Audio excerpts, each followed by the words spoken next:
అమ్మ ఇది ఉరుసు అనేది ఒక పవిత్రమైన ఇది సంవత్సరానికి ఒకసారి జరుగుతుంది. ఎంత ఆర్భాటంగా అంతా చేయాలి. ఎక్కడి నుంచి ఆనాది నుంచి ఈరోజు వరకు కూడా ఇది గుర్రాల మీదే ఉంటుంది. దీన్ని కార్యక్రమం అంతా గంధం తీసుకెళ్ళిన గుర్రాల మీద, దాన్ని ఊరేగించిన గుర్రాల మీద సవారీ అంటారండి దీన్ని. ఆ సవారీ మీద నడుస్తుంది. ఇప్పుడు బాబా గారు కూడా వస్తున్నారు. ఆయన కూడా గుర్రం అంటే ఆయన బాగా ఇష్టము. అదే అండి, ఇది గుర్రాల మీద మాకు ప్రతి సంవత్సరం మాకు అవకాశం వస్తుంది. ఇది అదృష్టంగా భావిస్తున్నాము. ఇంకా వచ్చేడు ఇంకా ఇంకా ఆర్భాటంగా చేయాలి, ఇంకా ఎక్కువగా ఇవి పెట్టి చేయాలనేది మా కోరిక. బాబా గారి ఆశీస్సులు ఉంటే తప్పకుండా నెరవేరుతుంది. అట్లాగే ఇక్కడ వచ్చిన ప్రతి ఒక్కరికి, ప్రత్యేకించి మీడియా వాళ్ళకి కూడా మేము చాలా కృతజ్ఞతలు తెలియజేసుకున్నాం. చాలా సపోర్ట్ ఇస్తున్నారు మాకు. ఇవాళ గుర్రాలు అంటే ఏంటి అని అడగడానికి ఇది చేశారు. గుర్రాలు అనేది ఏంటంటే ఒక పవిత్రమైన జంతువు అండి. దీని మాంసం ఎవరు తినడానికి వీల్లేదు.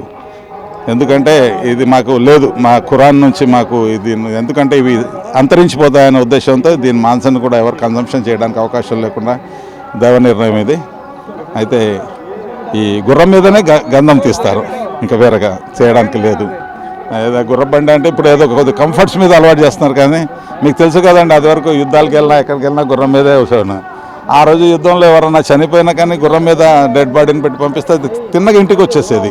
చాలా ఇది ఉందండి. మా ఖురాన్లో అనేక చోట్ల గుర్రం గురించి ప్రస్తావన వచ్చింది. అది అంతేనండి. చాలా. నా పేరు మోహసిన్ అండి. నేను విజయవాడలో ఉంటాను. నాకు చిన్నప్పటి నుంచి గుర్రాలంటే మా ఇంట్లోనే ఉండేవి. మేము అప్పటి నుంచి పెంచుతూనే ఉంటాం. ఇలా ఈవెంట్స్కి పంపిస్తూ ఉంటాము. అది ఇప్పుడు ప్రస్తుతం అయితే మా దగ్గర ఒక 18 ఉన్నాయండి. 18 గుర్రాలు ఉన్నాయి.